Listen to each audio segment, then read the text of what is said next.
O meu diretor pediu-me para ir ao aeroporto buscar a sua esposa que regressava do estrangeiro. Mal me viu. Ela correu para mim, abraçou-me com força e chamou-me meu amor.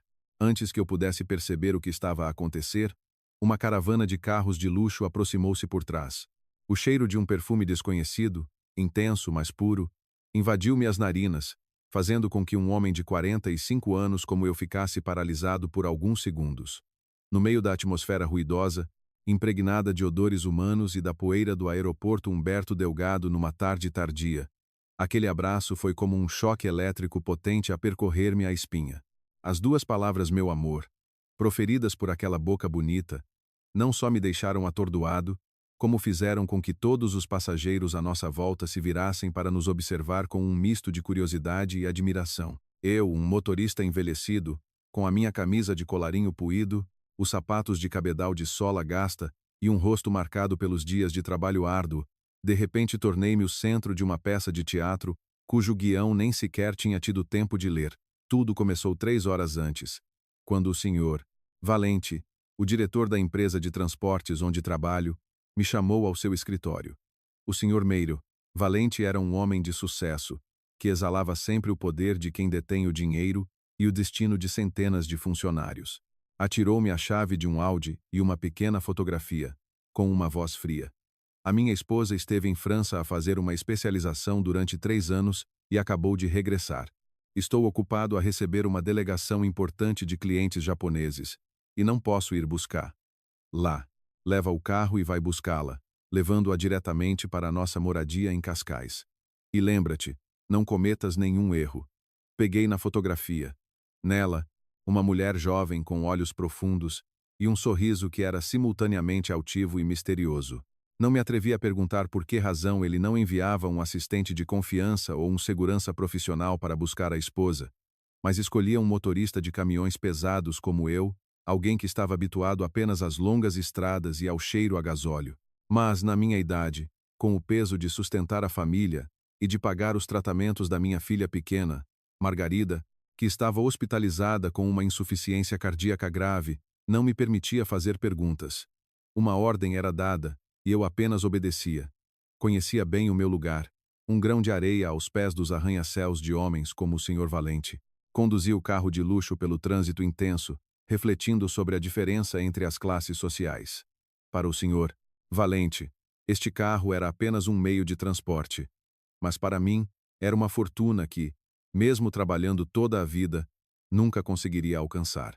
Sempre me lembrei a mim mesmo, pobre mas honrado. Por mais que a vida me esmagasse, eu mantinha a integridade de um homem honesto, que não cobiça o que não é seu, nem procura favores que vão contra a sua consciência. Era por isso que o senhor Valente, apesar do seu temperamento explosivo, sempre confiava em mim para as cargas mais valiosas. Quando cheguei à porta das chegadas do terminal internacional, a placa com o nome Leonor Valente nas minhas mãos parecia mais pesada do que nunca. E então, ela apareceu. Leonor, na vida real, era muito mais bonita do que na fotografia. Caminhava no meio da multidão como uma deusa altiva e deslumbrante, com o seu casaco comprido de cor creme. Assim que os seus olhos me encontraram, ou talvez a placa que eu segurava, ela não hesitou e correu na minha direção. Aquele abraço, aquelas 2 palavras meu amor, e o calor do seu corpo deixaram-me paralisado. Senti o tremor nos braços de Leonor. Não era o tremor da alegria do reencontro, mas o de um medo profundo. Ela sussurrou-me ao ouvido, com uma voz suficientemente baixa para que só eu ouvisse, mas cheia de súplica. Por favor, finja que é meu marido. Salve-me desta vez. Eu explico depois. Antes que eu pudesse reagir, empurrar, lá ou dizer uma palavra de negação, o som estridente de pneus a travar ecoou atrás de nós. Uma frota de 5 SUVs pretos, de grande porte e luxuosos, aproximou-se como um tornado. As portas abriram-se, e de lá saíram mais de uma dezena de homens de fato preto e óculos de sol, com um ar ameaçador. A sua aparição fez com que a multidão de passageiros se afastasse para os lados, criando um vácuo mortal no meio do átrio do aeroporto. A liderar o grupo estava um homem da minha idade, mas com um rosto frio como pedra e olhos afiados como navalhas, que nos fitavam fixamente. Ele aproximou-se, cada passo no chão de azulejo do aeroporto soando como uma batida do ceifador. Parou a cerca de 2 metros de nós, com um sorriso desdenhoso. Leonor, pensas que podes fugir assim? Encontraste este motorista zeco imundo para fazer de ator? A sua voz era grave, mas carregada de poder e possessividade. Senti Leonor apertar-me o braço com mais força. As suas unhas cravaram-se na minha camisa fina, causando-me uma dor aguda. Eu estava ali, entre uma mulher desconhecida que me pedia ajuda com a sua vida e uma força sombria que nos cercava. Na minha cabeça, só havia um pensamento. Isto não era uma simples recolha de passageiro. Era uma armadilha ou uma fuga na qual eu tinha sido arrastado acidentalmente. Quem é o senhor? Tentei manter a voz o mais calma possível, embora por dentro estivesse um turbilhão. O instinto de um homem que já passou por muitas tempestades na vida impedia-me de tremer perante aqueles que se apoiam no dinheiro e no poder. O homem riu-se com escárnio, olhando-me de cima a baixo como se eu fosse um inseto debaixo do seu sapato. Não precisas de saber quem eu sou. Só precisas de saber que a mulher que estás a abraçar pertence a alguém a quem nunca terás o direito de tocar. Se tens amor à vida, larga e desaparece daqui antes que eu mude de ideias e te transforme num aleijado. Olhei para Leonor. Os seus olhos estavam agora cheios de lágrimas. A urgência no seu olhar era como uma corda que apertava o meu orgulho. Sou um motorista, sou pobre, preciso de dinheiro para salvar a minha filha, mas não sou um cobarde. Se a largasse agora, viveria em paz. Mas nunca mais conseguiria olhar-me ao espelho. A minha natureza de aguentar e sacrificar-me silenciosamente já estava no meu sangue, mas sempre acompanhada por um sentido de dever. Respirei fundo, sentindo o cheiro salgado do meu suor misturado com o perfume francês. Passei o braço pelos ombros de Leonor de forma mais firme e levantei a cabeça para encarar o homem. Eu sou o marido dela, e neste país, ninguém tem o direito de coagir a esposa de outro homem em plena luz do dia. Se querem problemas, acho que a segurança do aeroporto terá todo o gosto em intervir. Mal terminei a frase, a atmosfera tornou-se densa. O homem deixou de sorrir. Fez um sinal com a mão, e imediatamente o grupo de homens de preto aproximou-se, cercando-nos. Eu sabia que estava a jogar um jogo extremamente perigoso. Não tinha armas, nem poder, nem dinheiro. A única coisa que tinha naquele momento era a ousadia de quem não tem nada a perder e a chave do Audi do Sr. Valente no bolso das calças. Leonor tremia incontrolavelmente, sussurrando. Desculpe, arrastei-o para isto, mas por favor, não me abandone. Não lhe respondi, apenas acenei levemente com a cabeça como uma promessa silenciosa. Naquele momento de confronto tenso, lembrei-me das palavras do meu pai, anos atrás. Arthur, pode ser pobre de dinheiro, mas nunca deixes a tua honra empobrecer. Se vires uma injustiça e não fizeres nada, a tua vida será apenas a existência de um fantasma. O líder do grupo deu mais um passo, tão perto que eu conseguia sentir o cheiro a charuto caro que emanava dele. Sussurrou-me ao ouvido, com a voz carregada. Pensas que és um herói? És apenas um peão neste tabuleiro de xadrez. Sabes o que esta mulher levou do meu patrão? Fiquei em silêncio. Não sabia e não queria saber. Só sabia que, naquele momento, estava a proteger uma mulher assustada. Os motores dos SUVs continuavam a trabalhar. As luzes dos faróis ofuscavam-nos. Os passageiros começaram a afastar-se ainda mais. Os murmúrios aumentaram, mas ninguém se atreveu a intervir. O mundo é assim. As pessoas adoram o drama, mas temem o envolvimento. No meio daquela situação de cortar a faca, vindo do exterior do aeroporto, o som distante de uma sirene da polícia começou a ouvir-se. O homem parou, olhou na direção da sirene e depois para mim, com um olhar cheio de malícia. Hoje tiveste sorte, mas este jogo ainda agora começou. Marido, hei de te encontrar em breve. Ele virou as costas, e os seus subordinados retiraram-se rapidamente para os SUVs. Os carros cantaram pneu e desapareceram na cortina de chuva que começava a cair, devolvendo ao átrio a sua falsa tranquilidade. Só então Leonor relaxou verdadeiramente. O seu corpo cedeu e, se eu não a tivesse amparado a tempo, teria caído no chão frio. Ajudei-a a ir até ao Audi do Sr. Valente, com a cabeça a girar com dezenas de perguntas. Quem era Leonor? Por que é que a esposa do diretor Valente estava a ser perseguida por aqueles homens? E, mais importante, por que me escolheu a mim, um completo estranho, para desempenhar o papel de marido? Já sentados no espaço confinado do carro, olhei para Leonor. Ela estava ofegante, as mãos ainda a tremer enquanto procurava algo na sua mala de marca. Agora pode explicar-se? Senhora Leonor. A minha voz era firme, carregada do cansaço daquela encenação. Leonor olhou para mim. Os seus olhos já não tinham o ar altivo da fotografia, apenas exaustão. Você não é um motorista qualquer do Valente? Pois não? Tem o olhar de um homem bom. Foi por isso que o escolhi. Por favor, não me leve para aquela moradia. Se me levar para lá, eu morro. Fiquei petrificado. Levar a esposa do diretor para casa era a minha tarefa.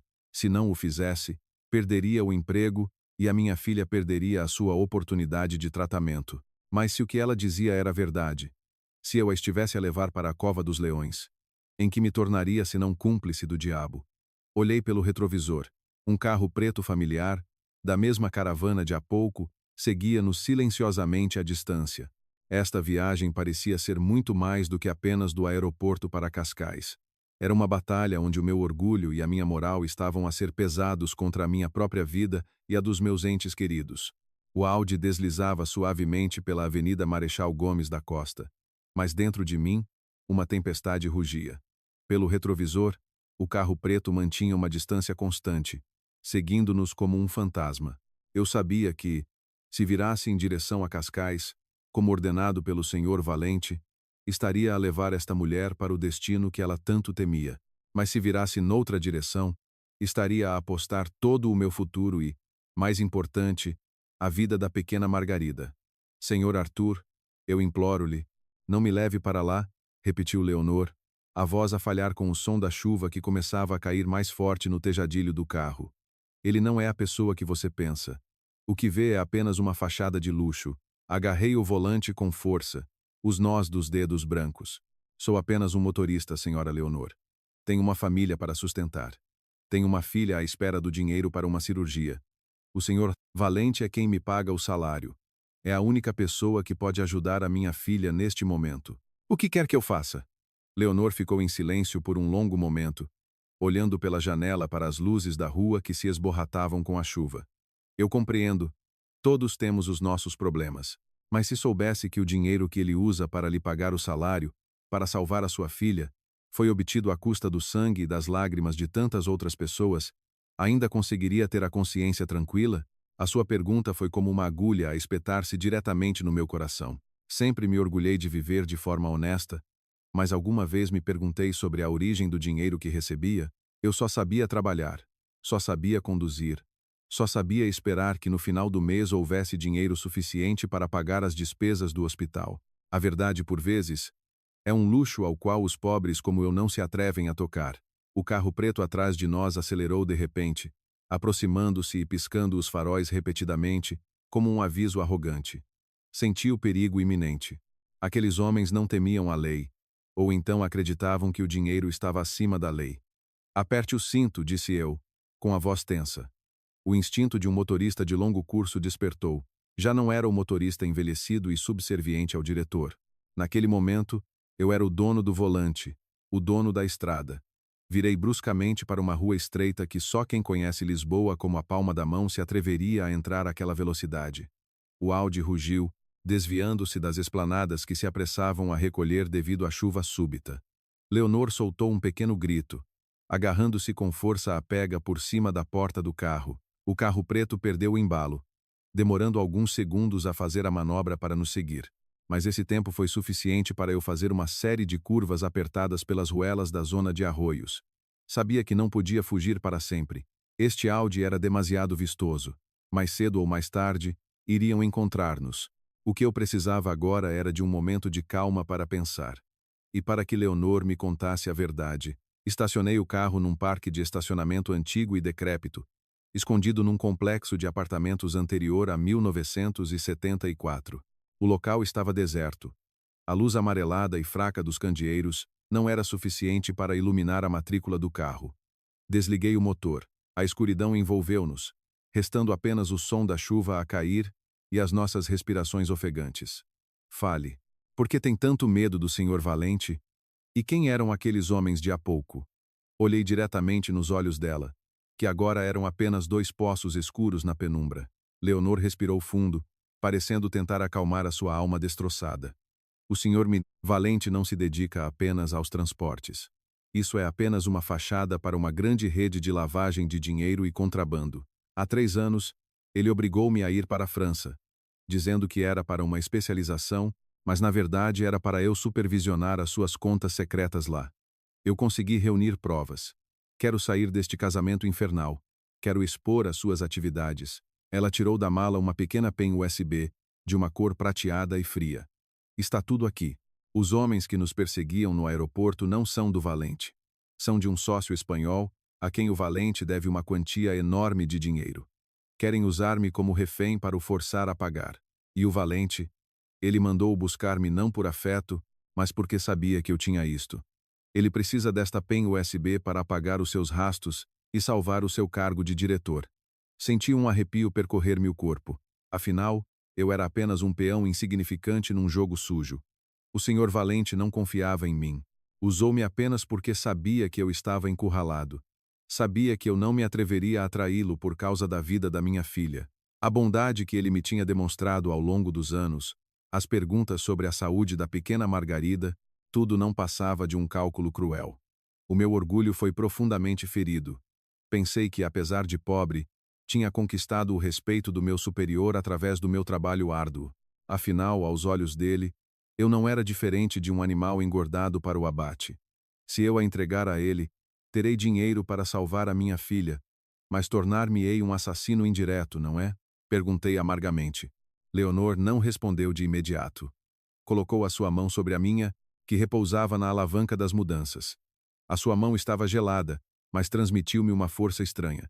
Senhor Arthur, eu sei que é um homem bom. Desde o momento em que se colocou à minha frente no aeroporto, soube que não tinha escolhido a pessoa errada. O dinheiro do Valente é dinheiro sujo. Quero usar esse dinheiro para salvar a sua filha. E mais tarde, quando ela crescer, o que lhe vai contar sobre a origem da vida que ela tem? Fechei os olhos. A imagem da pequena Margarida na cama do hospital, o rosto pálido, mas ainda a tentar sorrir, dizendo: Pai, quando eu ficar boa, levas-me a passear no teu caminhão? Pois levas, surgiu vividamente na minha mente. A dor rasgou-me a alma. De um lado, a moralidade, a honra que preservei durante toda a minha vida. Do outro, a vida da minha única filha, a última esperança do meu casamento. No meio da minha luta interna mais intensa, o telemóvel no meu bolso vibrou. Era o Sr. Valente. Olhei para o ecrã. O nome Diretor Valente parecia agora o de um demônio a mostrar as garras. Atendi, tentando manter a voz normal. Estou. Senhor diretor. Onde estás? Verifiquei o GPS e vejo que o carro está parado na zona de Arroios. Já foste buscar a minha mulher? A voz do Sr. Valente soava diferente, já não tinha a calma habitual, mas estava cheia de impaciência e pressa. Sim, o carro teve um pneu furado, senhor. Estou a trocar, lo irei já a seguir. Menti. A primeira mentira em 10 anos de trabalho para ele. Despacha-te. Não sejas lento. Traz a Leonor para casa imediatamente. Se lhe acontecer alguma coisa, não terás como pagar. Lembra-te, o dinheiro para a cirurgia da Margarida já está preparado por mim. Só estou à espera que tragas a pessoa para assinar a ordem de transferência. Ele desligou, uma ameaça descarada disfarçada de ajuda. Pousei o telemóvel, sentindo-me como se estivesse à beira de um precipício. Leonor olhou para mim, com um olhar compreensivo. Já tomou a sua decisão, não já? Olhei para a pen USB na sua mão e depois para a estrada escura e chuvosa à nossa frente. Sabia que, a partir daquele momento, a vida de um motorista como eu tomaria um rumo completamente diferente. Acabaram-se as viagens tranquilas. Acabaram-se as noites de sono sem sonhos. Estava a entrar numa guerra onde a justiça parecia algo demasiado distante. Mas a minha honra não me permitia recuar. Senhora Leonor, não prometo que a conseguirei proteger até ao fim, porque não tenho poder nenhum. Mas prometo que não a deixarei cair nas mãos de quem a quer magoar, seja o Sr. Valente ou aqueles homens de há pouco. Liguei o motor. O Audi tremeu ligeiramente. Não segui em direção a Cascais. Virei para a estrada principal, em direção aos arredores da cidade, onde vivia um antigo camarada meu dos tempos do serviço militar. Era a única pessoa em quem podia confiar naquele momento. Pelo retrovisor, o carro preto reapareceu. Eram como abutres que farejaram a sua presa. Esta perseguição não era apenas sobre velocidade. Era uma perseguição entre o bem e o mal, entre a baixeza e o orgulho. Pisei no acelerador, o carro lançou-se na escuridão da noite, levando consigo duas almas perdidas em busca de luz. Mesmo que essa luz fosse apenas uma pequena chama no meio da tempestade da vida. Margarida, minha filha, o pai pede desculpa. O pai vai salvar-te. Mas não desta forma. O pai vai encontrar outro caminho. Um caminho que tanto o pai como tu possam seguir de cabeça erguida. A chuva engrossava, chicoteando o para-brisas incessantemente, o som a tentar abafar o motor silencioso do Audi de luxo. Olhei pelo retrovisor, as luzes dos faróis do carro preto atrás de nós esborratavam-se na água, aparecendo e desaparecendo como os olhos de uma fera a perseguir a sua presa. As minhas mãos apertavam o volante com tanta força que os dedos ficaram dormentes, sentindo as veias a latejar sob a pele curtida. Para onde vamos, Sr. Arthur? Perguntou Leonor em voz baixa. A sua voz estava mais calma, mas a ansiedade ainda era visível em cada respiração. Em direção a Santarém. Tenho lá um velho camarada da tropa. Chama-se Manuel. Vive sozinho numa pequena quinta isolada. É o único lugar em que consigo pensar agora para nos escondermos. Respondi, os olhos fixos na estrada. Eu sabia que esta fuga era apenas uma solução temporária. Este carro tinha um localizador GPS, e o Sr. Valente já devia saber que eu não estava a ir para Cascais. Mas o que eu precisava agora era de tempo. Tempo para Leonor se acalmar, e tempo para eu encontrar outra saída para minha filha sem ter de vender a minha honra. Olhando para Leonor, a mulher outrora sofisticada e abastada, agora encolhida no banco do passageiro, senti o coração apertar. Ela, tal como eu, era uma vítima no jogo de poder do Sr. Valente. Uma usada como ferramenta para supervisionar dinheiro, o outro usado como peão para encobrir atos sujos. A única diferença era que ela se atreveu a resistir, enquanto eu, até este momento, ainda estava assombrado pela quantia da cirurgia da Margarida. Ao pensar na minha filha, o meu coração doía como se alguém o estivesse a esmagar. A Margarida tinha apenas 6 anos, uma idade em que devia estar a correr e a brincar com os amigos.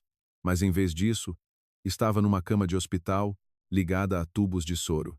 Cada vez que a visitava, ela agarrava o meu dedo áspero e perguntava em voz baixa: Pai, quando é que eu posso ir para casa comer a comida da mãe? Essa pergunta pairava sobre mim como uma sentença suspensa há meses. Perguntei a mim mesmo se, ao escolher proteger Leonor, ao escolher a justiça, não estaria a ser cruel para com o meu próprio sangue, mas se a entregasse ao valente, conseguiria o dinheiro, a minha filha viveria. Mas depois, poderia ensinar a minha filha sobre a bondade, sobre a integridade que venerei durante metade da minha vida. Uma pessoa que perde a sua honra, mesmo que viva em luxo, é apenas um corpo sem alma. O carro preto atrás de nós acelerou de repente. Deixaram de piscar os faróis e avançaram diretamente, tentando bater na traseira do meu Audi. O impacto forte fez o carro balançar. Leonor soltou um grito de pânico. Segure-se, gritei. O instinto de um antigo soldado de engenharia despertou. Já não era o motorista velho e medroso. Nas minhas veias, o sangue heróico dos dias em que atravessava selvas e rios começou a fluir com força. Reduzi a mudança e pisei no acelerador, o Audi disparou. Não segui em linha reta, mas fiz manobras arriscadas entre os caminhões que se arrastavam na noite. Eles não eram amadores. O carro preto ultrapassou um caminhão-cisterna e voltou a encostar-se ao meu lado esquerdo, tentando empurrar-me contra a barreira de betão. O som de metal a raspar em metal ecoou. Faíscas voaram na noite chuvosa. Cerrei os dentes e virei o volante para a direita, aproveitando um espaço entre 2 caminhões à minha frente para ultrapassar. A perseguição na autoestrada durou cerca de 10 minutos, tão tensa que eu conseguia ouvir o meu coração a bater no peito. Ao chegar a um cruzamento isolado, apaguei as luzes do carro e virei bruscamente para um caminho de terra batida, irregular e lamacento. O carro de luxo agora sofria com os solavancos, mas ajudou-nos a despistar os perseguidores por um instante. Eles não esperavam que eu fosse tão ousado a ponto de enfiar o carro numa estrada que normalmente só era usada por tratores. Depois de serpentear por campos desertos, parei o carro debaixo de uma grande árvore antiga. Desliguei o motor. O silêncio instalou-se de imediato, aterrador, restando apenas o som da chuva a cair nas folhas e a respiração ofegante de 2 pessoas que acabavam de escapar à morte. Obrigada, Sr. Arthur, disse Leonor. as lágrimas a correrem-lhe pelo rosto. Não esperava que arriscasse tanto por mim. Olhei pela janela, para a escuridão que envolvia tudo. Não fiz isto só por si. Filo por mim. Não quero tornar-me um demônio nas mãos do Sr. Valente. Peguei no telemóvel. Dezenas de chamadas não atendidas do Sr. Valente e uma nova mensagem de texto. Arthur, dou-te 30 minutos para voltares. Caso contrário, não garanto a situação da tua filha no hospital. Não deixes que um erro momentâneo te faça arrepender para o resto da vida. As minhas mãos tremeram ao ler aquelas palavras. A crueldade de Valente ia muito além do que eu imaginava. Ele não me ameaçava apenas a mim, mas também a uma criança à beira da morte. Uma fúria imensa cresceu dentro de mim, mas contive-me. A raiva não resolveria nada agora. Leonor, o que há realmente nessa pen USB? Perguntei, com a voz grave. Ela abriu a mala e tirou o pequeno objeto prateado. Contém uma lista de empresas fantasma, contratos de transporte falsificados para transportar mercadorias ilegais através da fronteira, e o mais importante, os recibos de transferências de dinheiro para os seus protetores nos bastidores. Se isto chegar ao sítio certo, não só o Valente, mas toda uma rede clandestina irá desmoronar-se. Percebi a gravidade da situação. Isto já não era um problema familiar ou uma dívida pessoal. Era um cancro da sociedade, e eu, por acaso e por destino, tinha nas mãos o bisturi para o remover. Tem a certeza de que vão acreditar em si? Perguntei. O Valente tem dinheiro, tem contactos. Sozinha, conseguirá lutar contra todo um sistema? Leonor olhou para mim. O seu olhar de repente tornou-se estranhamente determinado. Tenho um velho amigo que trabalha num grande jornal. Ele prometeu ajudar-me se eu tivesse provas concretas. Mas o problema é que agora estamos cercados. O Valente certamente já bloqueou todas as saídas da cidade. Olhei para o Audi. Era uma gaiola dourada. Mas também um alvo. O seu localizador iria denunciar-nos a qualquer momento. Temos de abandonar este carro, decidi. É demasiado vistoso e fácil de seguir. Vamos a pé através dos campos até a casa do Manuel. Faltam apenas cerca de 2 quilômetros. Leonor assentiu sem hesitar. Tirou os seus sapatos de salto alto caros e atirou-os para o lado, preparando-se para a árdua jornada que se seguia. Olhei para ela e depois para o Audi, o símbolo de um mundo ao qual eu nunca pertenci. Vasculhei o carro e encontrei uma pequena lanterna e um fato macaco velho que costumava guardar na bagageira para quando tinha de fazer reparações. Dei a Leonor o meu casaco para que ela pudesse cobrir o seu vestido elegante. Saímos do carro. O frio da chuva noturna penetrou-nos na pele, mas o meu coração sentia-se estranhamente quente. Talvez porque, pela primeira vez em muitos anos, me sentia verdadeiramente livre. Já não era o motorista que tinha de se curvar e obedecer, já não era o escravo de dinheiro sujo. Caminhamos pela estrada de terra lamacenta, a lama a salpicar-nos até aos joelhos. Leonor seguia-me, os seus pés descalços certamente a sofrerem ao pisar em pedras e espinhos. Mas ela não se queixou uma única vez. A força daquela mulher aumentou ainda mais a minha determinação. Quando nos aproximamos de uma casa modesta com telhado de colmo, aninhada no meio de um pomar, respirei de alívio. A luz fraca de um candeeiro a petróleo que se escapava por uma fresta da porta era como um sinal de boas-vindas. Manuel, sou eu. O Arthur, chamei em voz baixa. A velha porta de madeira rangeu ao abrir-se, e um homem de corpo robusto e cabelo já todo branco apareceu à luz. Ele semicerrava os olhos para mim, e o seu rosto, de repente, abriu-se num sorriso radiante. Arthur, o que fazes aqui a esta hora, e nesse estado? Ajudei Leonor a entrar. A casa cheirava a folhas secas e madeira velha, uma sensação de segurança estranha. É urgente, Manuel. Preciso da tua ajuda. Manuel olhou para mim, depois para Leonor, que tremia de frio, e finalmente para a noite escura atrás de nós. Como alguém que passou pela guerra, ele não precisou de muitas perguntas para entender a situação. Entrem, entrem depressa. Vou buscar um chá quente e roupa seca para vocês. Aconteça o que acontecer. Primeiro temos de nos manter vivos. Sentei-me numa cadeira de verga frágil, olhando para as minhas mãos cobertas de lama. Lá fora, o vento uivava, e eu sabia que esta batalha estava apenas a começar. O Senhor Valente não nos deixaria em paz. E aquele grupo sombrio também nos procurava por todo o lado. Mas pelo menos esta noite, eu tinha um refúgio, e ainda mantinha aquilo a que chamo de honra, algo que, por mais dinheiro que o Valente tivesse, nunca poderia comprar. Margarida, minha filha, espera pelo pai. O pai não te vai abandonar. O pai está apenas à procura de uma vida verdadeira para nós os dois. A casa do Manuel ficava no meio de um vasto pomar. O ar perfumado com o cheiro à terra úmida e folhas em decomposição depois da chuva. O Manuel deu-me uma muda de roupa velha sua. Embora um pouco larga, estava limpa e cheirava a sol. A Leonor, ele deu-lhe, com deferência, um conjunto de saia e blusa simples, de cor castanha, da sua falecida esposa, que ele guardava como uma relíquia. Ao ver a mulher deslumbrante do aeroporto agora tão simples naquela roupa, com o cabelo apanhado, vi uma beleza completamente diferente, uma beleza rústica, próxima, mas também cheia de melancolia.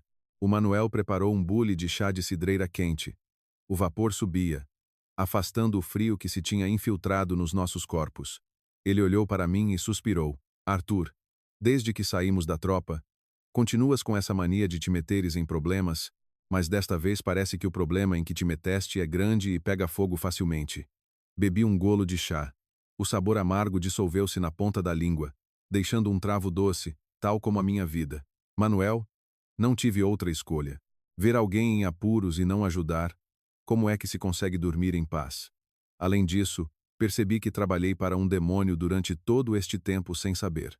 A Leonor sentou-se ao meu lado, as suas mãos pequenas a agarrarem a chávena quente como se procurassem o último vestígio de calor. Olhou para mim com um olhar cheio de gratidão, mas no fundo dos seus olhos havia uma tristeza infinita. Senhor Arthur, Senhor Manuel, peço imensa desculpa por vos ter arrastado para a confusão da minha vida. O Valente não é apenas um contrabandista.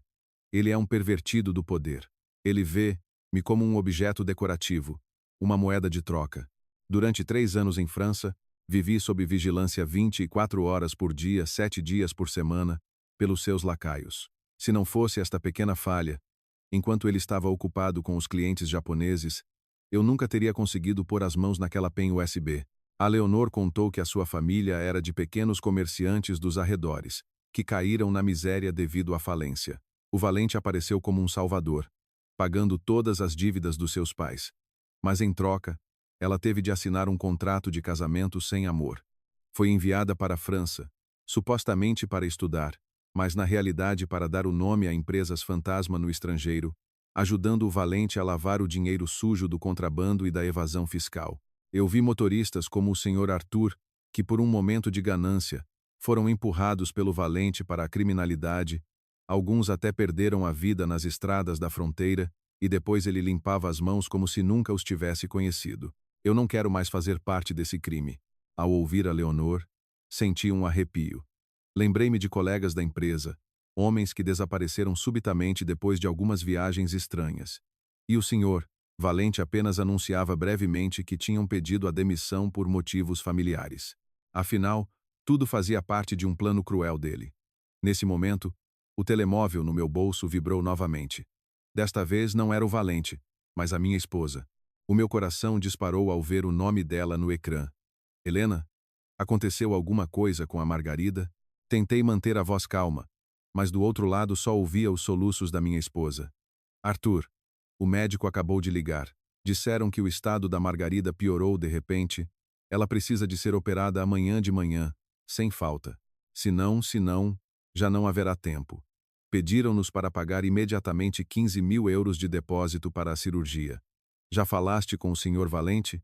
Ele deu-te algum adiantamento? O choro da minha esposa foi como facadas no meu coração. Levantei-me de um salto, a cadeira de verga caiu no chão. 15.000 euros. Uma quantia astronômica para um motorista pobre como eu. Era o preço da vida da minha filha, e também o preço que o Valente usava para comprar a minha honra. Ele sabia perfeitamente que eu receberia esta chamada. Ele estava a usar a vida de uma criança para me forçar a ajoelhar. Helena, acalma-te. Eu trato disso. Vou arranjar o dinheiro. De certeza que vou arranjar. Fica com a nossa filha. Não deixes que ela te veja chorar, disse eu, com a voz embargada. Desliguei o telemóvel e senti o mundo a desabar a meus pés. Olhei para a Leonor, para a pen USB na mesa. Bastava eu pegar no telefone, ligar ao Valente e dizer-lhe a nossa localização. Amanhã de manhã, a minha filha seria operada, a minha família superaria esta provação. Mas e depois? O que aconteceria a Leonor? As provas do crime seriam destruídas, e o valente continuaria impune, a espalhar sofrimento por outras famílias. O Manuel aproximou-se, colocando a sua mão calejada no meu ombro. Ele não disse nada, mas o seu olhar continha uma força estranha. Arthur, lembras-te? Na guerra, quando me carregaste às costas por um campo de minas para chegarmos à base, naquela altura, tiveste medo de morrer? Abanei a cabeça. Naquele momento, só pensei que se te deixasse para trás, viver não valeria a pena. Pois, agora é a mesma coisa. O Manuel foi ao quarto dos fundos. Voltou pouco depois com uma caixa de lata velha e enferrujada. Colocou-a na mesa e abriu-a. Lá dentro, um maço de notas pequenas, atado com um elástico, e alguns anéis de ouro velhos. Isto é toda a minha reforma e o ouro que guardei para a velhice. Não é muito. Talvez uns milhares de euros. Mas fica com isto por agora. Eu ainda tenho este pomar. Amanhã de manhã ligo ao Rui, da aldeia vizinha. Ele anda a querer comprar terra para fazer um armazém. Vendo-lhe barato para te arranjar o dinheiro. Manuel, não podes fazer isso. Isso é tudo o que tens. Recusei, alarmado. O Manuel sorriu. Um sorriso bondoso de quem já compreendeu o mundo. O que eu tenho é a nossa amizade e a nossa honra. Arthur. Este pomar, quando eu morrer, não o levo comigo. Mas salvar uma criança e manter a alma limpa de um irmão, para mim, vale muito a pena. Não discutas comigo. A Leonor olhava para nós, as lágrimas a escorrerem-lhe pelas bochechas pálidas. Levantou-se, pegou na pen USB e entregou-ma. Senhor Arthur, use isto. Ligue ao valente, negocie com ele. A vida da Margarida é mais importante que tudo. Eu arranjarei uma forma de me safar. Olhei para a Leonor, para o Manuel e para o maço de notas velhas na mesa. Uma emoção avassaladora encheu-me o peito. No meio da escuridão, enquanto os ricos usavam o dinheiro para espezinhar a moralidade, estas pessoas pobres estavam dispostas a sacrificar tudo umas pelas outras. Esta era a honra que eu sempre venerei. Não. Cerrei o punho. O olhar tornou-se firme. Não vou negociar com o diabo. E, Manuel, também não posso aceitar o dinheiro da tua velhice. Vamos lutar de outra forma. Leonor, disse que tinha um amigo que trabalha num jornal, não foi? Ligue-lhe agora mesmo. Vamos tornar isto público nas redes sociais, nos jornais, ainda esta noite. Quando o caso rebentar, o valente não se atreverá a tocar-nos, e a pressão da opinião pública irá fazer-lo pagar. Mas e a Margarida? E o dinheiro para o hospital? Perguntou a Leonor, preocupada. Eu acredito na justiça divina. Se fizermos o que está certo, a justiça não nos abandonará. Vou ligar aos meus colegas motoristas da associação. São pobres, mas são muito unidos. Vou pedir-lhes ajuda. A união faz a força. Mal acabei de falar, do lado de fora, no pomar, os cães começaram a ladrar furiosamente. Feixes de luz de lanternas varriam as árvores. O meu coração gelou. Eles tinham chegado. Os homens da caravana preta, ou talvez os lacaios do valente, tinham nos encontrado.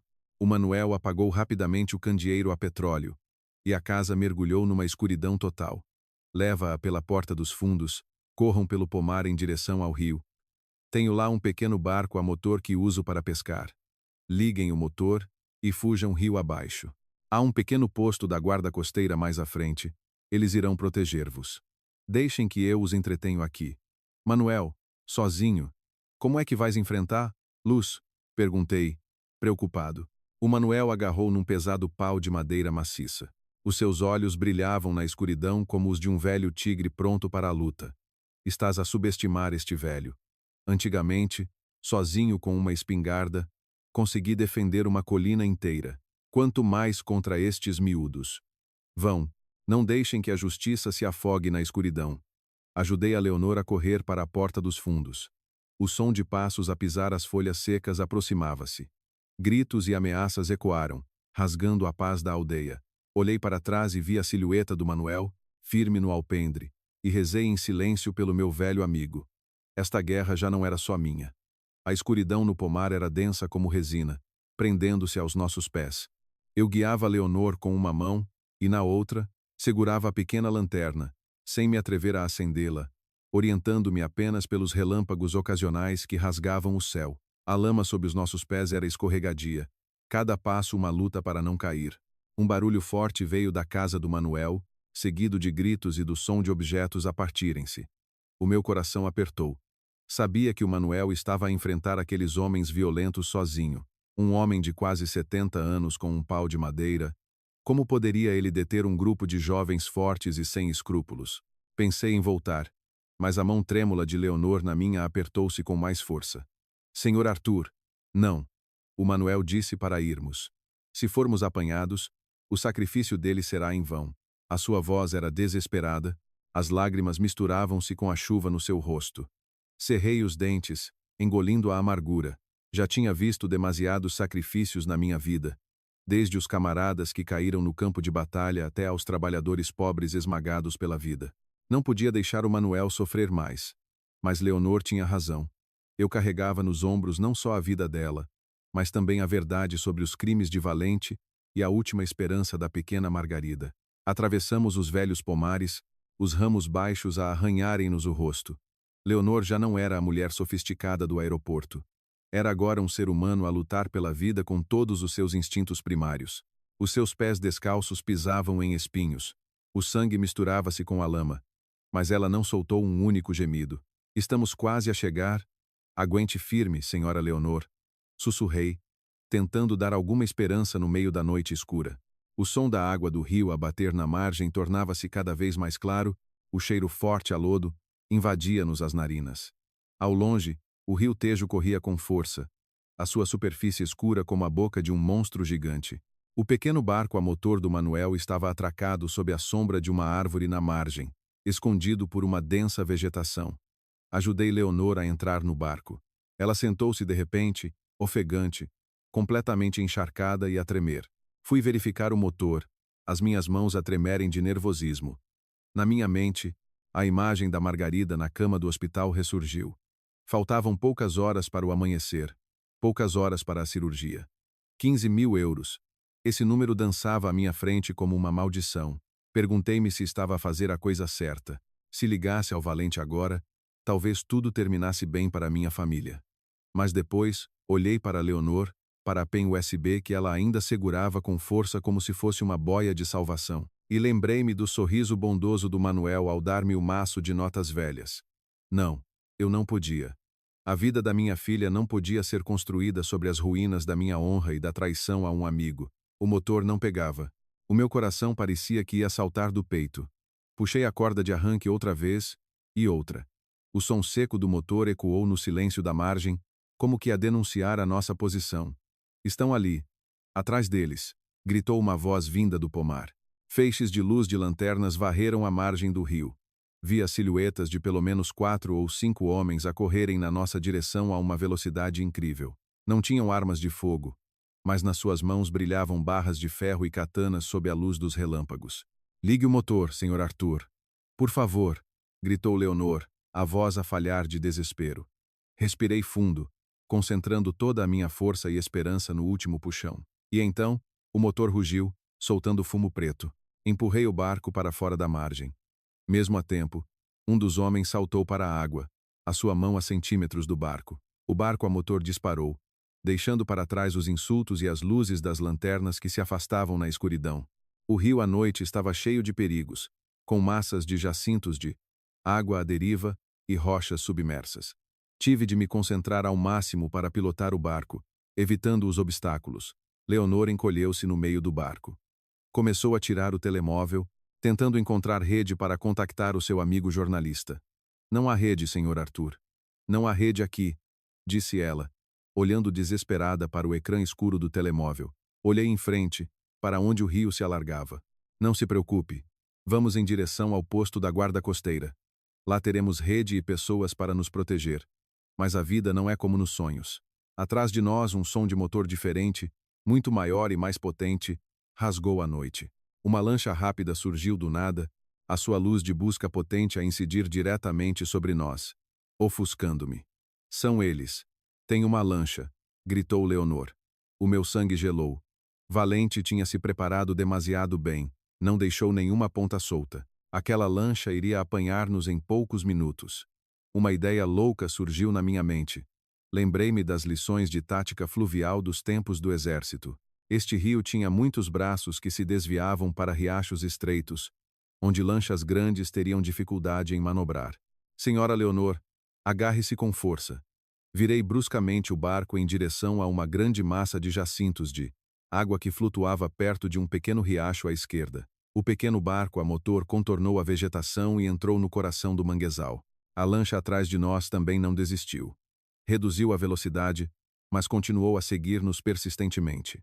A luz do farol varria a área em busca de vestir. No espaço confinado do riacho, o som do motor ecoava nas paredes de lama, criando um som caótico. Desliguei o motor, deixando o barco flutuar com a corrente. O silêncio instalou-se de repente, restando apenas o som dos nossos corações a bater e o zumbido dos insetos. Vamos esconder-nos aqui? Sussurrou Leonor. Shh! Silêncio. Fiz sinal. A lancha grande passou pela entrada do riacho, a sua luz a passar por cima das nossas cabeças, mas não detetou o barco escondido sob a sombra das árvores densas. Só quando o som do motor da lancha se afastou é que me atrevi a respirar de alívio. Mas a alegria durou pouco. O telemóvel no meu bolso vibrou novamente. Um número desconhecido. Hesitei um pouco e atendi. Arthur. Era a voz do Manuel. A sua voz era fraca, dolorosa, entrecortada por suspiros. Senti o coração a ser esmagado. Manuel, como estás? O que é que eles te fizeram? Eu estou bem. Mas ouve, o Rui, o vizinho, ele é um dos homens do Valente. Foi ele que lhes disse onde estavas. Não confies em ninguém. Foge. Não voltes para trás. O som longo e frio da chamada a desligar-se. Fiquei em choque, as pernas a tremer. O Manuel, o meu irmão de armas, estava ali, entre a vida e a morte, por me querer proteger a mim e a uma mulher desconhecida. Uma fúria nunca antes sentida explodiu dentro de mim. O Valente não queria apenas dinheiro e poder. Ele estava a espezinhar os valores mais sagrados do ser humano. Olhei para a pen USB na mão trêmula de Leonor. Este pequeno objeto continha demasiado sangue e lágrimas. Senhora Leonor, não podemos fugir para sempre, disse eu. A minha voz a tornar-se estranhamente fria e determinada.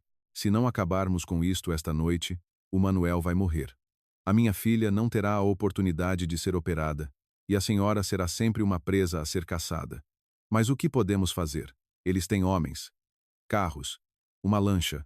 Olhei em direção ao rio, para jusante, onde as luzes da cidade ainda brilhavam num canto do céu. Não vamos procurar a polícia nem os jornalistas. Vamos encontrar quem está por trás de tudo isto. Eu sei onde o Valente está. Esta noite, ele está a receber os clientes japoneses num restaurante flutuante no rio. É onde ele se sente mais confiante, e também onde está mais vulnerável. Está louco? Ir para lá é entregar-se a ele. Não. Ir para lá é para acabar com este jogo. Atreve-se a apostar a sua vida mais uma vez? Olhei profundamente nos olhos de Leonor. Naquele momento, já não vi uma esposa de diretor fraca. Vi uma mulher que sofreu demasiadas humilhações e que agora ansiava pela verdade mais do que nunca. Ela acenou lentamente com a cabeça. Vou consigo. Aconteça o que acontecer. Quero ver a verdadeira face do Valente ser exposta. Liguei novamente o motor do barco. Desta vez não estava a fugir. Apontei a proa do barco na direção oposta, rio acima, em direção às luzes brilhantes da cidade, onde a justiça esperava para ser feita. Mesmo que chegasse tarde, eu estava determinado a não deixar, lá ausente da minha vida. Margarida, o pai está a caminho. O pai vai trazer-te uma vida limpa. Uma vida da qual o pai nunca terá de se envergonhar ao olhar nos teus olhos. O rio Tejo à noite estendia-se diante de nós como uma fita de seda negra e cintilante, mas sob a sua aparência calma escondiam-se correntes traiçoeiras. Ao longe, as luzes dos arranha-céus do centro da cidade brilhavam, projetando na água reflexos multicoloridos, criando um cenário de luxo que contrastava totalmente com a aparência miserável e enlameada dos dois fugitivos no pequeno barco a motor. Olhei para as minhas mãos, os calos profundos, sujas de óleo e sangue seco. Estas mãos, habituadas a segurar o volante para ganhar a vida, seguravam agora o destino de uma mulher e a verdade sobre um império criminoso. Senhor Arthur, tem mesmo a certeza de que vamos lá? Perguntou Leonor. A sua voz diminuía à medida que o barco se aproximava do cais do Sodré, onde os restaurantes flutuantes brilhavam com luzes. Já não temos como recuar, Respondi, os olhos fixos no grande barco chamado o Cisne do Tejo, ancorado à nossa frente. Era um luxuoso restaurante flutuante de 3 andares, o mais sofisticado da zona, onde o Sr. Valente costumava organizar banquetes para parceiros importantes. Valente era extremamente vaidoso, especialmente na frente dos investidores japoneses. Ele queria sempre projetar a imagem de um empresário ético e bem-sucedido. Se o expuséssemos ali mesmo, ele não teria tempo de reagir. Reduzia a velocidade do barco, escondendo-nos na sombra de grandes navios de carga atracados nas proximidades para evitar a atenção da segurança portuária. O meu plano era arriscado. Em vez de entrar pela porta principal, guardada por dezenas de seguranças, aproximar-nos, íamos pelo lado do barco, por onde os barcos de abastecimento e de recolha de lixo entravam e saíam. Lembrei-me das vezes em que transportava mercadorias para o armazém e ouvia os meus colegas a falar sobre a planta do Cisne do Tejo. A cave era a cozinha e o armazém. O primeiro e o segundo andares eram as salas de banquetes comuns, e o terceiro andar era a área VIP isolada para reuniões secretas. Valente estaria certamente no terceiro andar. Senhora Leonor, pegue no meu telemóvel. Entreguei-lhe o meu velho telemóvel. Gravei o número do seu amigo jornalista. Assim que entrarmos na sala do banquete, ligue-lhe e ponha em alta voz, e ao mesmo tempo inicie uma transmissão em direto nas redes sociais. Eu serei o único a confrontá-lo diretamente. Leonor pegou no telemóvel, as suas mãos ainda a tremerem ligeiramente, mas os seus olhos brilhavam com determinação. Ela sabia que esta era a única oportunidade para virar o jogo.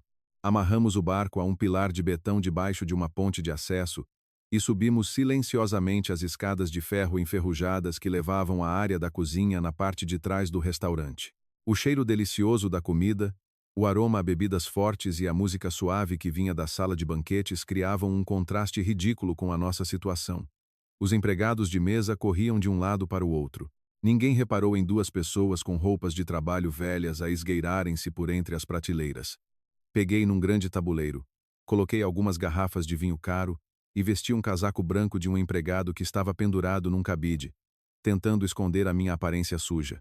Leonor, astutamente, pegou num grande chale esquecido numa cadeira para cobrir o rosto.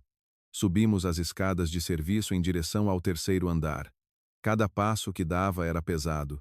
A imagem da pequena Margarida voltou à minha mente. Amanhã de manhã, se eu fosse bem-sucedido, teria provas para forçar Valente a pagar para salvar a minha filha. Ou, pelo menos, a verdade ajudaria a obter o apoio da comunidade. Mas se eu falhasse, não me atrevia a pensar mais nisso. Só sabia que, se morresse esta noite, queria morrer como um homem, e não como o cão fiel de um homem mau. Parei em frente à porta da sala VIP com o número 88. 2 seguranças altos montavam guarda, com expressões frias. Respirei fundo. Fiz sinal a Leonor para se esconder no canto escuro atrás de um grande vaso de plantas. Vinho para o diretor Valente, disse eu com voz grave, de cabeça baixa, segurando o tabuleiro. Um dos seguranças olhou para mim com desconfiança. Por que é que hoje és tu? Onde está o Bruno? O Bruno teve uma dor de barriga súbita. O gerente pediu-me para trazer o vinho. Tentei que a minha voz não tremesse. Felizmente a luz do corredor era fraca, e eu estava curvado, por isso ele não viu bem o meu rosto.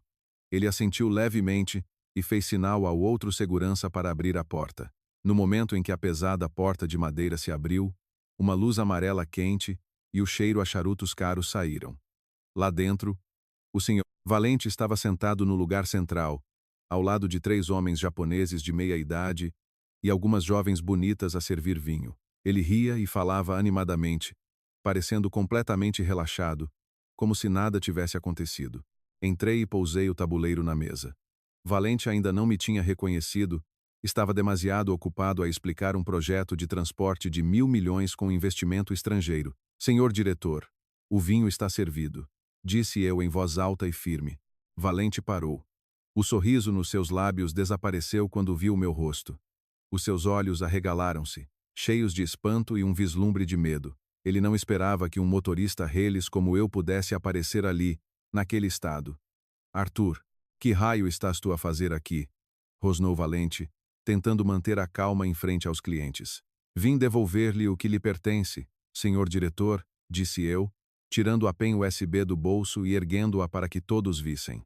e também para que estes senhores distintos vejam a verdadeira face da pessoa com quem planeiam fazer negócios. Nesse momento, Leonor entrou por trás, o telemóvel na sua mão a brilhar. Olá, senhor Valente. Acho que esta festa devia ter a participação de toda a internet. Valente levantou-se de um salto, o rosto vermelho de raiva. Seus desgraçados, estão loucos? Onde estão os seguranças? Mas antes que os seguranças pudessem entrar, eu já tinha ligado rapidamente a pen USB ao computador portátil que estava a ser usado para projetar o projeto na parede. Imagens de contratos falsos, transferências de dinheiro ilícito e vídeos secretos de Valente a negociar contrabando apareceram nitidamente no grande ecrã. Os convidados japoneses agitaram-se, levantaram-se e olharam uns para os outros, chocados. O que é isto, Valente-san? Como explica isto? Perguntou um dos japoneses num português hesitante. Valente tremia. Olhava para o ecrã como se estivesse a ver a sua própria sentença de morte. Não. Isto é falso. Eles estão a conspirar contra mim. Arthur, sabes o que estás a fazer? A tua filha. A minha filha vai ter orgulho no pai dela. Gritei, interrompendo-o. Usou a vida de uma criança para me ameaçar, usou a minha lealdade para encobrir os seus crimes. Mas esqueceu-se de uma coisa. Nós, os pobres, podemos não ter dinheiro, mas temos honra, e a honra não tem preço. Nesse momento, a porta da sala foi arrombada. Não eram os seguranças de Valente, mas sim a polícia econômica e a polícia da cidade. À frente, um jovem oficial que reconheci como o amigo jornalista de Leonor, que ela tinha contactado. Senhor Valente, está detido por contrabando e lavagem de dinheiro. Pedimos que mantenha o silêncio e nos acompanhe. O som frio das algemas ecoou. Valente caiu na cadeira. A sua arrogância desapareceu completamente, restando apenas um velho patético a tremer. Leonor ficou ali, as lágrimas a escorrerem-lhe pelo rosto, mas eram lágrimas de liberdade. Olhou para mim e acenou com a cabeça em agradecimento. Fui para a varanda do restaurante flutuante, olhei para o rio Tejo. O vento da noite soprava forte, levando consigo todo o cansaço e a ansiedade de um longo dia. O meu telemóvel vibrou novamente. Desta vez, era do hospital. Estou a falar com o Sr. Arthur? Temos boas notícias. Um benfeitor anônimo ouviu a sua história nas redes sociais e transferiu a totalidade do valor da cirurgia para a pequena Margarida. A operação será realizada às 6 da manhã. Por favor, venha para o hospital imediatamente. Caí de joelhos no convés, os ombros a tremerem. Lágrimas quentes escorreram pelas minhas bochechas curtidas. A justiça podia tardar, mas tinha chegado. Eu tinha salvado Leonor. Tinha me salvado a mim mesmo. E, mais importante, tinha salvado a minha filha da forma mais honrada possível. Margarida, minha filha, o pai está a ir ter contigo. Amanhã de manhã, quando acordares da cirurgia, o pai vai contar-te um conto de fadas sobre um velho motorista que venceu o monstro mau, para que saibas que nesta vida, se vivermos com bondade, o céu nunca nos fecha todas as portas. Fiquei parado no convés do cisne do Tejo por um longo tempo, deixando o vento do Tejo soprar-me no rosto, trazendo o frio cortante de uma noite de tempestade que acabara de passar. O som das sirenes da polícia, o barulho de passos apressados e os murmúrios dos convidados a serem escoltados foram se desvanecendo. O que eu sentia naquele momento não era a vitória de quem tinha derrubado um barão do crime, mas um alívio estranho. Como se uma pedra de 1000 quilos tivesse sido retirada do meu peito. Leonor aproximou-se, os seus ombros ainda a tremerem de emoção. Não disse nada. Apenas pousou a mão suavemente na manga da minha camisa gasta. Os seus olhos, que já tinham sofrido tanto, brilhavam agora com um raio de esperança. Senhor Arthur, obrigada. Sem si, talvez nunca tivesse visto este dia. Olhei para ela, sorrindo amargamente. Não me agradeça. Fiz isto também por mim, porque a minha consciência não me permitia virar as costas à verdade. Agora, o mais importante é a Margarida. Tenho de ir para o hospital imediatamente. Saí apressadamente do restaurante flutuante e apanhei um táxi para o hospital Dona Estefânia. No carro, a ver as luzes da rua a passarem rapidamente pela janela, a minha mente girava com 1000 pensamentos. A chamada do hospital foi como um milagre. 15.000 euros, um número que poucas horas antes me parecia uma sentença de morte para minha filha, tinha sido pago por um benfeitor anônimo. Perguntei-me quem seria. A comunidade online que tinha visto a transmissão em direto de Leonor, ou alguém que compreendia a dor de um pai pobre? Mas logo outra preocupação surgiu. Lembrei-me do Manuel. A sua voz fraca ao telefone ainda ecoava nos meus ouvidos. Ele enfrentou aqueles homens cruéis por minha causa. Se algo lhe acontecesse, como poderia eu viver em paz? Peguei no telemóvel e liguei para o número do Manuel, mas do outro lado só ouvia o som longo e frio de chamada. Liguei então para o Rui, o homem que o Manuel disse ser um dos homens de Valente. Desta vez ele atendeu. O que é que fizeste ao Manuel? Rosnei, a mão a apertar-se com tanta força que as unhas se cravaram na pele. A gargalhada desdenhosa do Rui ecoou. Senhor Arthur, o senhor é mesmo bom. Até o patrão foi apanhado numa grande armadilha. Mas não se preocupe. Aquele velho do Manuel é rijo, ainda não morreu. A polícia está a chegar em força à casa dele, eu também tenho de me pôr a andar. Preocupe-se com a sua filha, que a história por aqui ainda não acabou. Ele desligou. A sua frase ainda não morreu deu-me um certo alívio, mas a ameaça implícita mostrava que, embora o império de Valente estivesse abalado, as suas raízes obscuras ainda eram perigosas. Quando cheguei ao hospital, já passava das 3 da manhã. O corredor estava silencioso, apenas o zumbido do ar-condicionado e o cheiro forte a desinfetante. Ao longe, vi a Helena, a minha esposa, sentada com a cabeça baixa num banco em frente aos cuidados intensivos. A sua figura magra e abatida sob a luz branca e azulada dos neons fez-me o coração apertar. Helena, chamei suavemente. A minha esposa levantou a cabeça, o rosto banhado em lágrimas. Ao ver-me, correu para mim, abraçou-me e chorou convulsivamente. Arthur, o médico disse que alguém pagou tudo. Disseram que a Margarida tem uma oportunidade. Pensei que estava a sonhar, tive medo de acordar e tudo voltar a ser como antes. Acariciei as suas costas magras, a garganta apertada pela emoção. Não é um sonho, meu amor. O céu tem olhos. A justiça finalmente chegou. A Margarida vai ficar bem. Nesse momento, um médico de meia idade saiu da sala de cirurgia. O rosto cansado, mas o olhar bondoso. O senhor é o pai da Margarida. Certo. Já preparamos tudo. Às 6 da manhã, a cirurgia começará. Há algo que queria dizer-lhe. O benfeitor que pagou pela sua filha não quis deixar o nome, mas enviou-lhe uma mensagem através do hospital. O médico entregou-me um pequeno pedaço de papel. Nele, apenas algumas palavras. A honra de um pai é o maior presente para um filho. Mantenha. Que a pequena Margarida fique bem. Li e reli aquelas palavras, as lágrimas a voltarem a cair. Afinal, o meu ato arriscado no aeroporto e no barco não foi apenas para salvar Leonor, tocou o coração de pessoas boas. Se eu tivesse escolhido aceitar o dinheiro de Valente para salvar a minha filha, provavelmente estaria agora numa esquadra como cúmplice, e esse dinheiro teria sido confiscado. A retidão tem sempre o seu próprio caminho, embora por vezes seja um caminho cheio de espinhos e escuridão. Às 4 da manhã, Leonor, o seu amigo jornalista e alguns colegas motoristas da associação chegaram ao hospital. Trouxeram um pequeno almoço e palavras de encorajamento sinceras. Os meus colegas, homens habituados ao óleo e ao fumo, rodearam-me e apertaram-me a mão com força. Arthur, fizeste muito bem. Toda a associação de motoristas está orgulhosa de ti.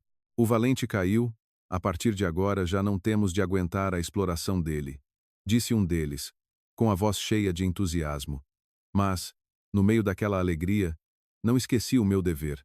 O jovem oficial da polícia, amigo de Leonor, aproximou-se de mim. Senhor Arthur, sei que agora está preocupado com a sua filha, mas precisamos que nos forneça mais algumas informações para completar o processo de acusação.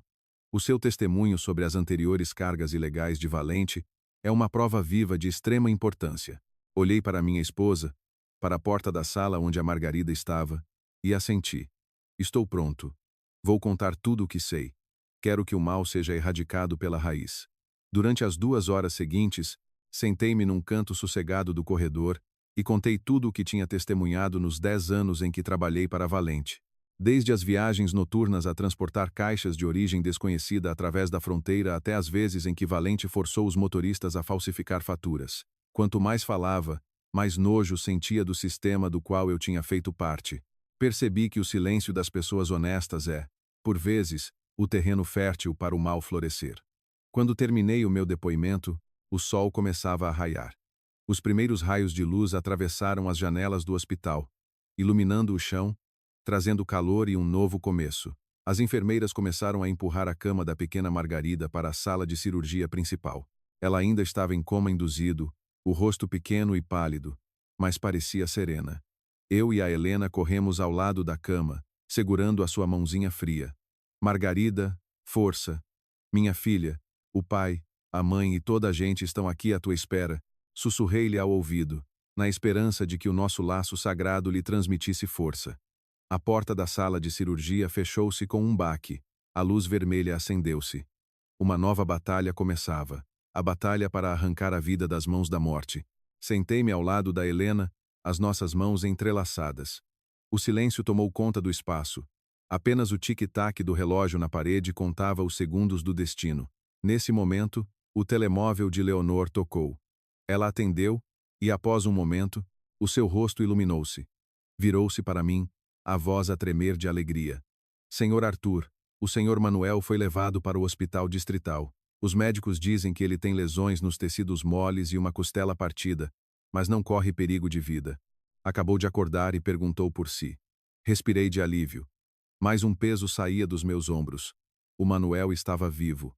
O velho soldado, mais uma vez, tinha vencido a sua própria batalha. Prometi a mim mesmo que, assim que a Margarida estivesse estável, iria a Santarém agradecer-lhe, sentar-me com ele debaixo do pomar, beber um chá de cidreira e contar-lhe sobre aquela noite terrível, mas cheia de amizade.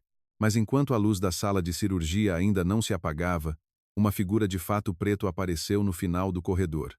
Não era da polícia, nenhum dos meus colegas. Ele aproximou-se de mim, com um olhar frio e misterioso. Pousou um envelope grosso no banco ao meu lado e disse em voz baixa: "O patrão nunca perde completamente, senhor Arthur. Isto é uma pequena atenção para que retire as suas declarações. Pense bem, a sua filha precisa de um futuro, não apenas de uma cirurgia." Olhei para o envelope e depois para os olhos do mensageiro. Um sentimento de nojo invadiu-me. Mesmo atrás das grades, Valente ainda queria usar o dinheiro para distorcer a verdade. Ele pensava que todos podiam ser comprados, que todos os valores morais podiam ser convertidos em dinheiro. Levantei-me, peguei no envelope e atirei-lhe. "Leva este dinheiro sujo e desaparece. Diz ao teu patrão que a justiça pode tardar, mas não falha. E o preço para comprar a minha honra, ele nunca o poderá pagar." O homem de fato preto parou, os olhos a semicerrarem-se com ódio. Depois de o envelope cair espalhado a seus pés, ele baixou-se e, calmamente, apanhou os maços de notas, guardando-os de novo, e depois sorriu com frieza. O sorriso de quem acredita que o que não se compra com dinheiro, se compra com muito dinheiro ou com medo. "Senhor Arthur, o senhor é mesmo um teimoso", rosnou ele, aproximando-se. O cheiro do seu perfume caro tornou-se sufocante. "Pensa que ganhou. O Valente é apenas uma peça. As pessoas por trás dele não o vão deixar em paz. Cuidado com o que diz, senão esta cirurgia será a última recordação que terá da sua filha." Ele virou as costas e afastou-se, caminhando pelo corredor do hospital como se fosse o dono do lugar. Fiquei ali, os punhos cerrados, o peito a arfar de raiva e de um vago receio. Não por mim, mas pela paz da minha mulher e da minha filha. Mas nesse momento, Diogo, o amigo jornalista de Leonor, aproximou-se, ainda a segurar um pequeno gravador com a luz vermelha a piscar. "Não se preocupe, senhor Arthur." Gravei toda a conversa. "Ele não vai escapar. A polícia já destacou agentes para proteger esta área." Diogo deu-me uma palmada no ombro, o olhar cheio de confiança. Deixei-me cair no banco, sentindo-me completamente exausto. As horas de tensão extrema tinham esgotado a última gota de energia de um homem de meia idade como eu. A Helena olhou para mim, preocupada, mas não perguntou mais nada. A minha mulher sempre foi uma mulher trabalhadora e de poucas palavras. Ela confiava sempre nas minhas decisões, mesmo quando essas decisões levavam a família a dificuldades. A Leonor sentou-se na fila de bancos em frente. Tinha trocado de roupa por um conjunto simples que um amigo lhe trouxera. Já não tinha o ar luxuoso de uma esposa de diretor, mas parecia uma mulher que tinha reencontrado a sua alma depois de anos de cativeiro. "Senhor Arthur, depois desta cirurgia, o que pensa fazer?" perguntou Leonor suavemente. Olhei para a porta da sala de cirurgia, ainda fechada. Ainda não sei. Talvez procure outro trabalho como motorista. Algo normal. Não preciso de ser rico. Só quero poder chegar a casa à noite e dormir em paz, sem me preocupar com cargas ilegais ou dinheiro sujo. Lembrei-me dos anos no campo de batalha, quando a vida e a morte estavam separadas por um fio. Naquela altura, lutávamos por um ideal, pela nossa pátria. Agora, em tempo de paz, a batalha era dura de uma forma diferente. Era a batalha para nos mantermos íntegros perante as tentações, perante a crueldade do dinheiro e a corrupção de uma parte dos poderosos. De repente percebi que, onde quer que estivesse, o que quer que fizesse, a mentalidade de um soldado seria sempre a bússola que me impedia de me perder. O tempo no hospital passava de uma forma tortuosamente lenta. Cada tic-tac do relógio na parede era como um martelo a bater nos meus nervos. 7 da manhã, 8 da manhã, a porta da sala de cirurgia permanecia imóvel. Os meus colegas motoristas começaram a chegar em maior número. Traziam pão, leite e palavras simples de preocupação. "Alguma notícia, Arthur?" perguntou o Rui, um jovem motorista da equipa. "Ainda estão a operar. O médico disse que é um caso complicado", respondi, com a voz rouca. O Rui assentiu e sentou-se ao meu lado. "Tenha calma. A pequena Margarida é uma menina dócil e forte. O céu não a vai levar." Ah, e sabia? A sua história está a espalhar-se rapidamente na internet. Chamam-lhe o motorista honrado. Muitas pessoas querem doar mais dinheiro para ajudar a menina no futuro. Abanei a cabeça. O dinheiro para a cirurgia já é suficiente. Não quero aceitar mais nada. Só espero que ela fique bem. O resto, eu e a minha mulher trabalharemos para a criar.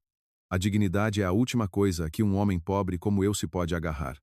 Não quero que a minha boa ação se transforme numa ferramenta para pedir esmola. Fiz o que era certo porque tinha de ser feito, não para receber favores. Exatamente às 10 da manhã, a luz vermelha por cima da porta da sala de cirurgia apagou-se. O meu coração parou, senti a respiração presa na garganta. Eu e a Helena levantamo-nos de um salto. A Leonor, o Diogo e os outros motoristas também prenderam a respiração. A porta abriu-se e o chefe de cirurgia saiu. A máscara ainda manchada de suor. Ele tirou a máscara, olhou para nós e sorriu, um sorriso de verdadeiro alívio. "Parabéns à família. A cirurgia foi um sucesso absoluto. A pequena Margarida já passou a fase mais crítica. Agora vamos levá-la para a recuperação para observação." A Helena caiu de joelhos, a chorar de felicidade. Sentia um nó na garganta. As lágrimas de um homem endurecido pelo vento e pela poeira caíam agora em abundância. Agarrei a mão do médico, gaguejando. "Obrigado, muito obrigado, doutor." "Não me agradeça a mim", disse o médico, dando-me uma palmadinha na mão. "Agradeça a si mesmo por não ter desistido. E agradeça a sorte que trouxe o benfeitor à sua filha no momento certo." Olhei para a cama que estava a ser empurrada pelos enfermeiros. A Margarida estava ali, o rosto um pouco mais rosado, a respiração regular sob a máscara de oxigênio. Inclinei-me e beijei-lhe a testa, prometendo em silêncio: "Minha filha, o pai cumpriu a promessa. Trouxe-te uma vida limpa." Quando a agitação diminuiu um pouco para dar espaço à família, a Leonor aproximou-se, entregando-me um jornal acabado de sair. Na primeira página, a fotografia do senhor Valente a ser escoltado, com um título em letras grandes: "Desmantelada rede de contrabando e lavagem de dinheiro disfarçada de empresa de transportes. A justiça foi feita, senhor Arthur", disse a Leonor com uma voz suave. "Também acabei de receber notícias do meu advogado.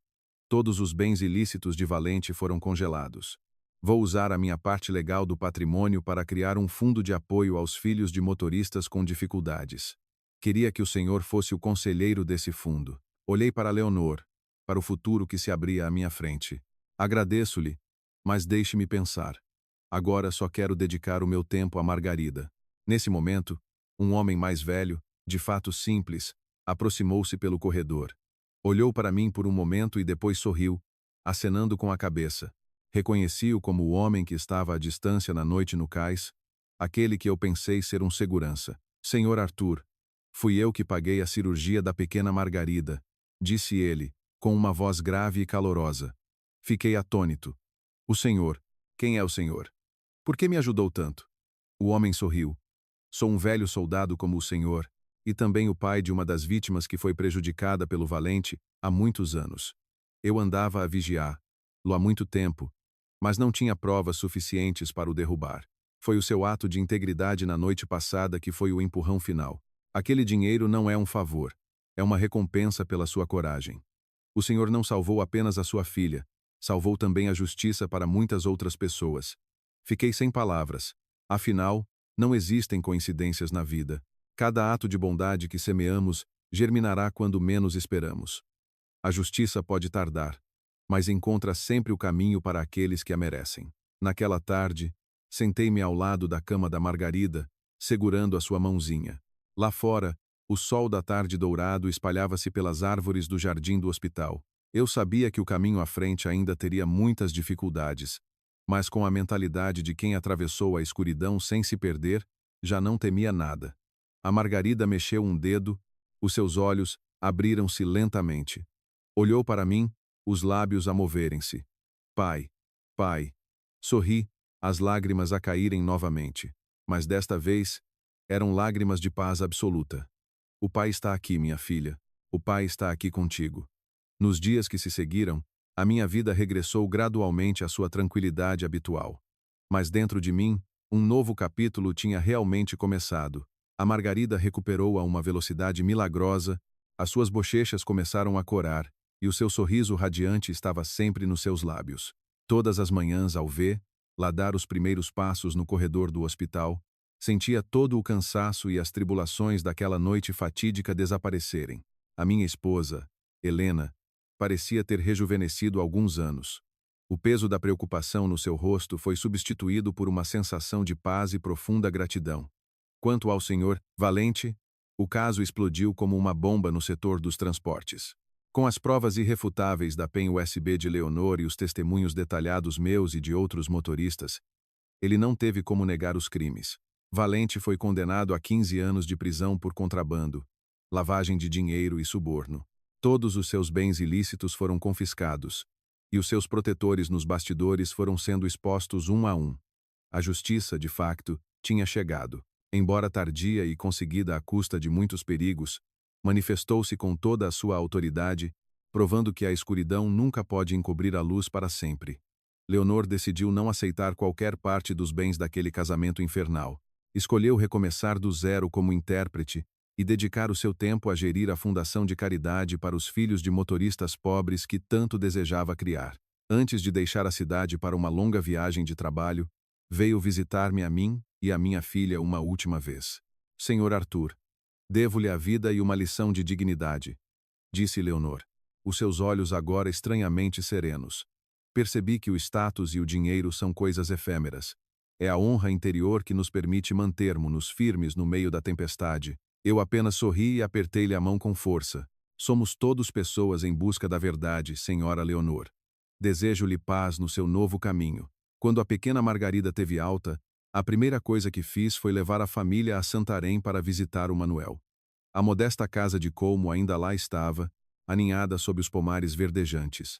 O Manuel estava completamente recuperado, embora ainda mancasse um pouco devido à lesão na costela. Ao ver-nos, ficou radiante e apressou-se a preparar o habitual chá de cidreira. Sentamo-nos no alpendre, a ver o sol da tarde a estender-se pelo chão. Contei-lhe sobre o benfeitor misterioso, o antigo combatente que ajudou a Margarida. O Manuel assentiu com convicção.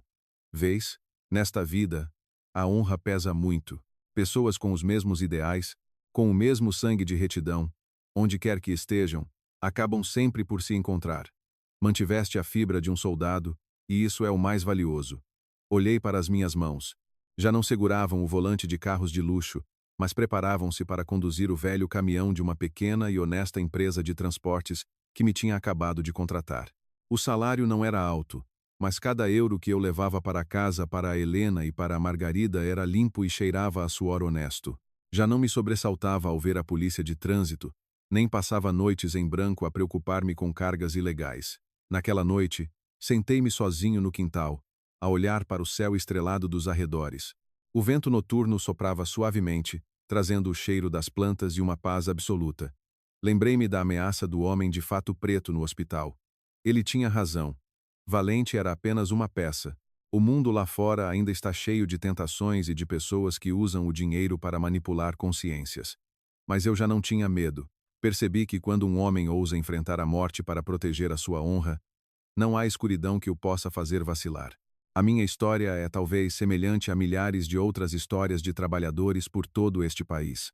Podemos ser pobres, podemos ter uma vida difícil, podemos ser desprezados pelos poderosos, mas temos a nossa consciência para nos guiar e o nosso orgulho como pilar. A justiça pode tardar, mas nunca falta aqueles que perseveram e mantêm a sua integridade. A Margarida saiu de casa a correr, abraçou-me o pescoço, a sua voz infantil e cristalina. Pai, quando for grande, também quero ser motorista como tu, para levar alegria às pessoas. Abracei-a com força, sentindo o meu coração aquecer de uma forma estranha. Isso mesmo, minha filha. Seja qual for a tua profissão, desde que a exerças com o coração limpo, serás sempre feliz.